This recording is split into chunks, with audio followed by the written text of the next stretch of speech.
Lancaster, California. I'm Angel. And I'm Jacobo. This week in our city, we'll be taking a look at the Elyze Clifford Interpretive Center, the Field of Drafts special event, the city's youngest high school campus, Eastside High, and an exclusive interview with the Lost Angels founder. Didn't you go to Eastside High? I did. I was Hoka Polka. I was in Hoka Polka. Oh, really? The play? Yeah, Humpty Dumpty. So you sat on the wall? And I had a great fall.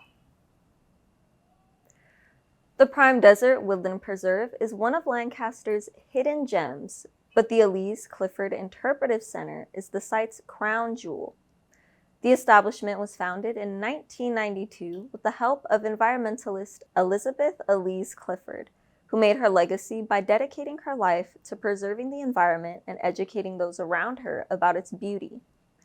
Clifford understood the importance of protecting the environment, so she rallied members of the community and the city council together to fight to preserve the woodland area. The building is the first in the state of California to use straw bales for construction, which is a healthy alternative for the environment versus other options. Buildings made with straw bales are threaded with steel bars in order to keep them secured and aligned, and provide what's known as dead air insulation. This type of insulation is energy and cost efficient because it reduces the use of wood for heating and cooling. After having the bales in place, they were tightened and later enveloped in stucco and finished off with plaster. Inside is a wall that uses the rammed earth technique in order to regulate the temperature. This is made by mixing soil from the preserve and cement to make solid earth walls that, when connected with the soil-based ground, has a cooling effect. The building itself isn't the only unique element about the preserve. The surrounding area uses water from the urban area in a hydrologic cycle. The impure water from the surrounding neighborhoods is absorbed and filtered by the root system of the vegetation in the woodland preserve. This is particularly helpful because the riparian habitats, or areas where water flows and supports vegetation, as the plant life that grows in the woodland preserve is different than the plant life that grows elsewhere. The real magic lies inside the Interpretive Center, where guests are met with different models of local wildlife hung upon the walls and shown in display cases. The rest of the walls feature the history of the early human inhabitants of the Antelope Valley, along with informational pieces on the animals of the Mojave, and display cases that are full of fossils and artifacts important to the Antelope Valley's culture and history. There are also a couple of interactive activities, such as the excavation site, complete with fossils and excavation tools to assist participants, as well as a wall for creating your own petroglyphs and pictographs with chalk that the center provides. The museum recently altered their hours to accommodate the Museum of Art and History during its temporary closure. To see the updated hours and more information, visit their website, lancastermoa.org. You know, that's really interesting. I didn't know that they could build houses or structures essentially out of hay. No, yeah, when I learned that, I was like, wow, the more you know. Mm-hmm. Coming up after this short break, we'll be covering the city's annual celebration. Welcome back to L28. I'm Jacobo, and I'll be bringing you an overview of the Field of Drafts Beer Festival. One of the most highly anticipated events of the year kicked off the month of November with a bang. The event occurred on Saturday, November 5th, as the city of Lancaster hosted the 2022 Field of Drafts Beer Festival. The annual festival has taken place at its original location, the Lancaster Municipal Stadium, or better known as the Hangar. This year's event ran from 1 to 5 p.m., serving tons of fun and providing good times for everyone in attendance. The event proudly served beers brewed from over a dozen vendors who handcraft some of the newest and most unique craft beers in all of the Western United States. Some of the brewers that attended this year's festival were Lucky Luke Brewing. Hello, it's Angel from L28 News, and I'm standing here at the Field of Drafts Beer Festival with one of the more local and popular known brew companies. So if I could have you state your name, your company's name, and then give us a little bit about what your company is. Sure. So my name is Brian Schmitz. My wife and I own Lucky Luke Brewing Company. We started off in Palmdale 7 years ago, and then opened up a restaurant 4 years ago now in Lancaster, and then just last November opened up another brewery and tasting room in Santa Clarita. What is something that you've noticed is a recurring impact that the event has on your business? So really, craft beer is a much smaller segment of the overall beer industry. And so to be able to be in front of this many people within our local community really helps build the business from a standpoint of you just can't get any better marketing than being in front of this many people. And it helps us really tell our story genuinely and build those relationships with customers. And so we've built so much business from events like this. Over at Lucky Luke's, what is your guys' brewing process, or like what's your favorite part about the process? So my favorite part about the process is that it draws together a passion consisting of science, biology, chemistry, and art. Because while the recipes can sometimes be very complex, sometimes be very basic, our process is just as much part of the recipe as the ingredients. So the recipe could be given to another brewer and they utilize a different process and would then come out with a different result. So it truly is art in that way, that the interpretation of the style, what we're trying to extract, what we're trying to really come out with in the glass is something that is really personal and really unique. And I just love, I love the never-ending learning. I love the never-ending depth of styles and range and just freedom of expression, really. Is there anything that you'd want community members to know about Lucky Luke, or just anything else you want to say about your company? Sure. So we're a 7-year-old business, started from a passion of me homebrewing at home. And so we've been extremely fortunate, lucky, to be able to live out our dream and start this business and do it in our own community and connect with the community. Luke was my great-grandfather, and so we're coming from a very sentimental standpoint, and he was very special to us, and we feel like everyone has someone special to them in their family, and we really want to resonate that community element and bring people around together at a communal table and have a beer, and whether it's celebrating something or resolving conflict, we think that bringing community together over good beer fixes everything. Peacock Brewery, Bravery Brewing. Hello, it's Angel from L28 News, and I'm standing here with one of the vendors at the Field of Drafts Beer Festival. So if you could, your name, your business's name, and then a little bit about your business. Absolutely. My name is Brian Avery. I'm one of the co-owners and the director of brewing operations at Bravery Brewing Company. Bravery just celebrated its 10th anniversary in July. So just really happy to be here doing business in the Antelope Valley. Cool. So you've been around about a decade. Have you ever attended the Field of Drafts Beer Festival before? Yes, we have. Bravery is actually one of the founding breweries of this event. So about 10 years ago, we were working with the city of Lancaster with another brewery at the time, and just getting this whole event together and kind of setting the idea and the ground rules for the whole thing. That's really incredible that you guys have been able to have this event as a recurring thing for the community to come out and do. So since it's a recurring event, what do you think the impact has had on your company, or have you guys had on the community? Everything's been positive. We missed an event during COVID. So I think there's been about 7 or 8 of these events now, but it's just a really great way to bring the whole community together and, really entice them with not just our beer, but local beer, local wine, local food vendors. So it's all about getting the community together, getting them to try beers they haven't had before, new experiences, and just having fun and showing that like beer is more than just beer. Beer is about community. Beer is about having fun.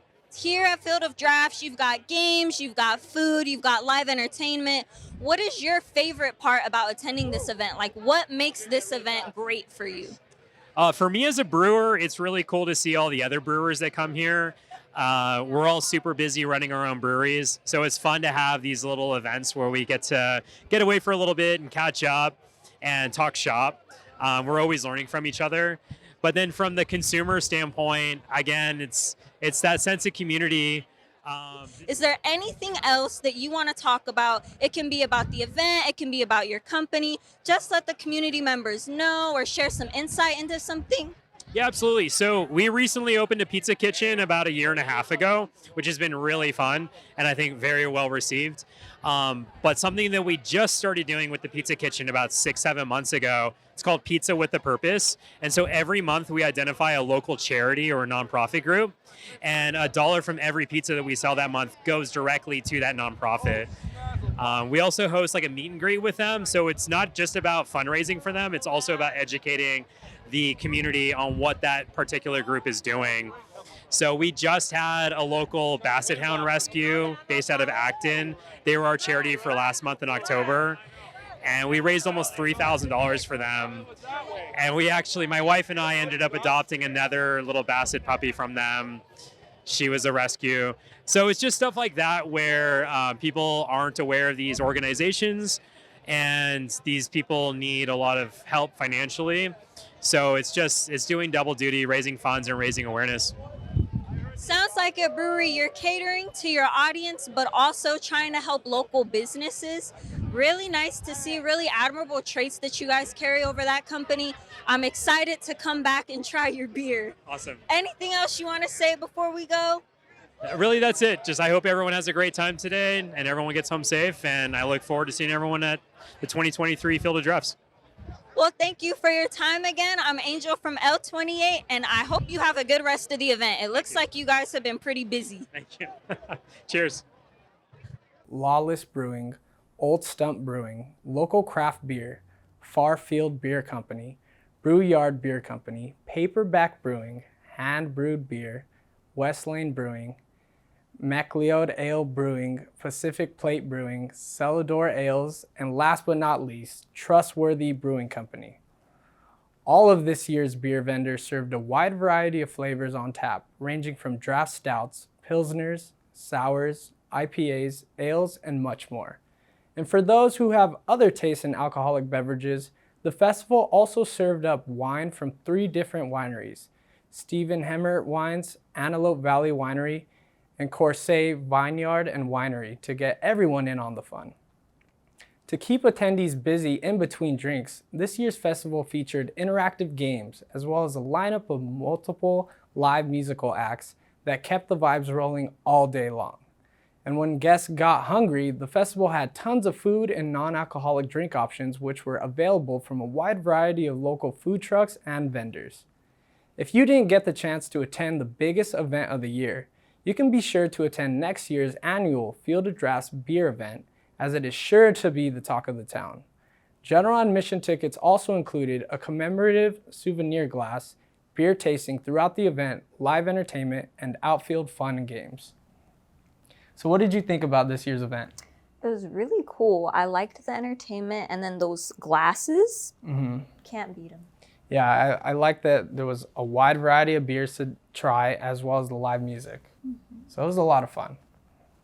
We'll be taking a short break, but don't go anywhere or you'll miss a look at one of the city's local high schools.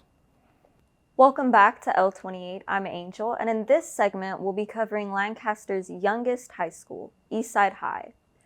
The Antelope Valley Union High School District is comprised of 8 traditional high schools, 3 alternative high schools, a virtual online school for 7th through 12th grade students, Academy Prep Junior High for 7th and 8th grade students, as well as SOAR High School, a college prep school located at AVC.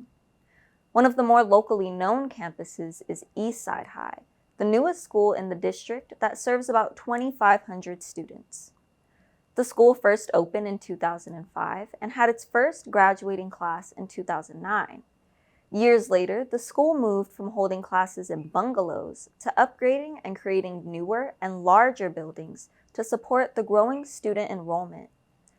The school's mission is to inspire and empower students to be the best versions of themselves, both inside and outside of the classroom, as they're pushed to pursue a higher education. The campus is home to a large performing arts center that seats 600 guests and brings to life iconic plays such as Romeo and Juliet. The adjoining Black Box Theater is multifunctional and serves as a rehearsal space for smaller plays, but duels as a performance stage for productions like Bad Acting for Good Actors and Holka Polka. Students are also given access to AVU HSD's Mental Health and Wellness program through a wealth of resources such as school psychologists, educational social workers, and student support coordinators that support students' social and emotional well-being. This is an important tool because it gives teens the ability to seek help and guidance without fear of judgment during what can be a very confusing time. The school also has 2 gymnasiums, a large one for athletic events such as basketball and volleyball games, as well as school events like pep rallies and guest presentations, and a smaller one that's connected to it that serves as a practice room or training area when the rainy season rolls in. Outside of the gym are several wide open fields used for soccer, softball, and baseball practices. At the back of the campus is the lighted football field with a large digital scoreboard used for home games for the football and soccer teams. The field is encompassed by a standard 400-meter dirt track and features a high jump and long jump area for athletes to practice on, along with a canopy that provides shade to its benches. Moving away from its amenities, the school offers a variety of clubs and programs that grant students the ability to make decisions based on peer feedback, such as the Associated Student Body that puts together Spirit Weeks and Rose Sales, and the California Scholarship Federation that gives students the opportunity to graduate in gold. This means that students who are in CSF get to graduate in a gold cap and gown that sets them apart from the standard purple. There are different after-school clubs students can be a part of, like From the Balcony Productions, a drama club that turns students into a team of actors and tech crew, the Graphic Design Club, who makes signage for upcoming events in the school, the Vocal Club that gives members the chance to perform at football games and graduations, and the Yearbook Club. So if you're interested in learning more about the campus, visit their website, eastsidehs.org. So what do you think was your favorite thing about going to Eastside High School? I really liked the drama program. The coordinator was really nice. And then also they have a really good athletics program too. Oh, cool. Don't go anywhere. We'll be closing out the episode with a look at one of the city's nonprofit organizations. Welcome back to L28. We'll be concluding this episode with an interview from the Los Angeles founder. Over the last 8 years, the Los Angeles Children's Project has continued making strides throughout the city of Lancaster as well as communities all over the Antelope Valley. Their program is centered on bringing troubled youth and young adults off the streets, offering overlooked individuals a second chance at life. This local nonprofit offers its students access to free, innovative vocational training, social enterprise, and traditional outreach programs. For more info on the foundation of the program, we'll be switching to our reporter in the field, Joseph, who recently sat down with Los Angeles Children's Project founder, Aaron Valencia. Hello, everybody. My name is Joseph from L28. I'm here with owner and co-founder and founder of the Los Angeles program, Aaron Valencia. Good morning. Good morning, man. Nice to meet you. Just got a couple questions here for you. How do you think that your own personal experiences growing up has ultimately prepared you to take on this role as a mentor and founder of the Los Angeles Project? I feel it's kind of a thought of it's empathy over sympathy for a lot of our young people coming up in the struggle. Just coming up, growing up, being poor, experiencing homelessness as a young adult, and kind of bouncing back and forth from the street to school to just having a lot of different struggles. I feel we're just trying to be a support system for young people growing up. We hear it a lot of, I wish there was something like that when I was a kid, which is what we offer here. So we're trying to be that for our next generation coming up, is that support system, that safe place to be and learn and grow. That sounds great, like the safe haven and the resource spot to. Yeah. Yeah. Okay. We're trying to be. Right. Thank you for that. Considering you offer individuals in your program different opportunities such as vocational training, social enterprise, and traditional outreach programs, but what do you think is the most important thing you can teach or get back to them? I think one of the biggest things that we see that it seems like a big achievement, or when we see people come through that don't think they can, or they're not worth it, or not worthy enough to learn or have a good job or have a place in society, to when they're able to take what we have here and create that sense of confidence, that's self-awareness, and really confidence is the big one. When kind of people come through and they're kind of shy and not really sure what to do, after a while they start conquering little hurdles, conquering barriers, and taking off and become a positive person. It's awesome to see. To give them that confidence and that positive outlook moving forward. Yeah. It's good. At what point did you realize that you wanted to make a platform of your own dedicating towards helping troubled and disadvantaged youth? Probably it was. I've been working with a local shelter here in Lancaster for years, Grace Resource Center with Steve Baker over there for years, just doing the hot meals, and it was years of helping families, helping people, and I just watching kids grow up in the food lines, and I wanted to do something a little bit different, a little bit more with my skills, what I have to offer of using my hands and working and welding and auto restoration. I wanted to take that and couple that into a program to be able to teach other people how to do it and how to make a life for themselves. So it was probably about 2014 is when we started Los Angeles Children's Project, and it was just a way to combat youth homelessness. And it's grown into a vocational training center here in Lancaster now, with trying to graduate just over 100 students a year from low income, whatever barriers they have, to full-time employment out there in the industry. So That's awesome. That's awesome. And what kind of emotions do you feel when you see kids coming out your program successfully secure jobs like that in the future?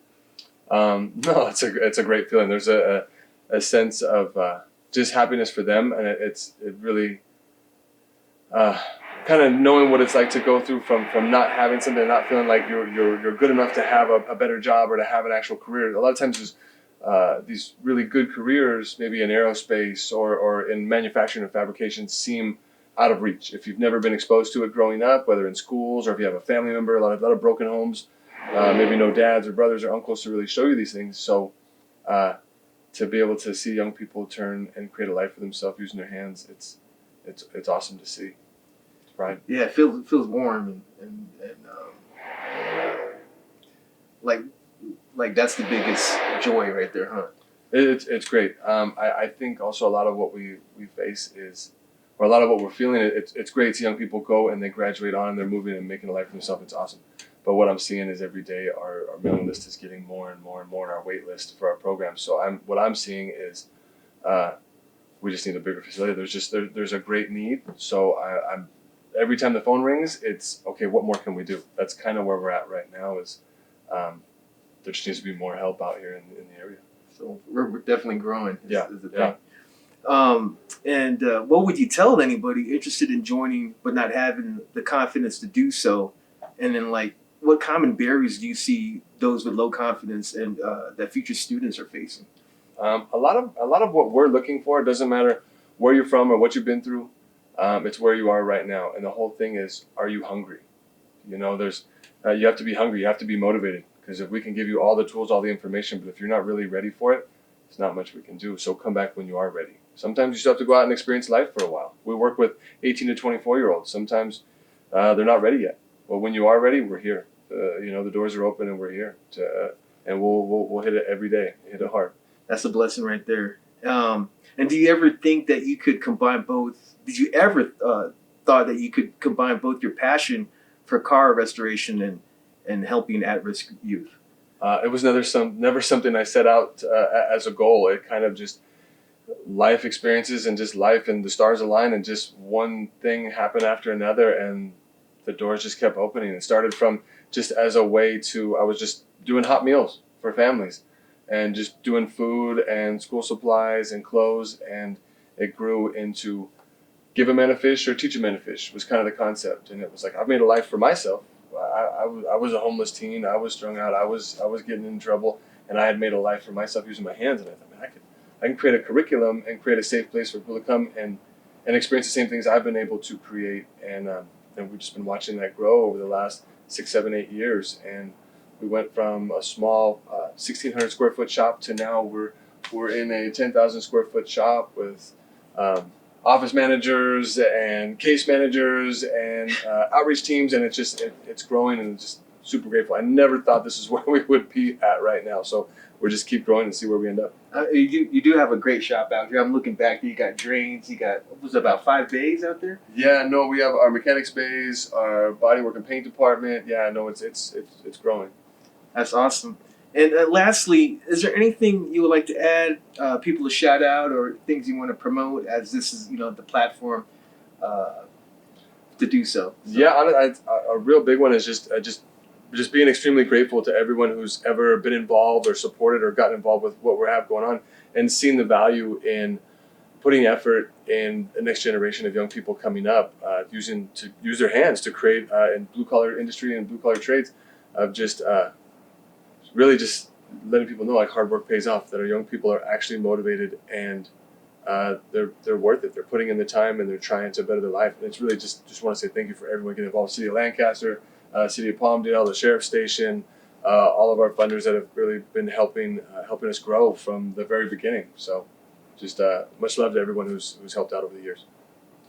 And thank you for that, Aaron. And this is Joseph from L28 with Aaron Valencia. It was a pleasure and honor. Thank you. Thank you. While most of the students he worked with were getting ready to graduate from high school, his after-school program would later evolve into a work-study program to not only teach his students essential work skills, but set them up for future career paths and aspirations.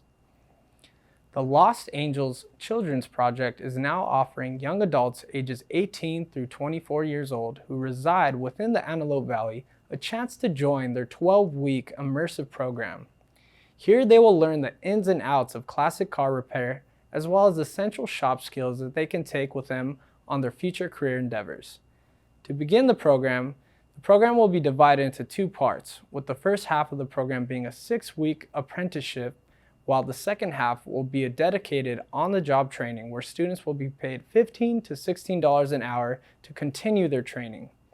For any young adults getting ready to graduate high school and are unsure of the next step, visit www.lostangelscp.org to fill out a work program form today. I think it's really great what Aaron's doing over there at Lost Angels. I think he's really helping the youth and setting them up for their future. Not only that, but the building itself looks really cool too. They've got like a huge art mural that was done during the AV Walls Festival. Oh wow, super cool. Well, thank you for tuning in to the City of Lancaster's news. I'm Angel. And I'm Jacobo, and this has been L28 L28 News.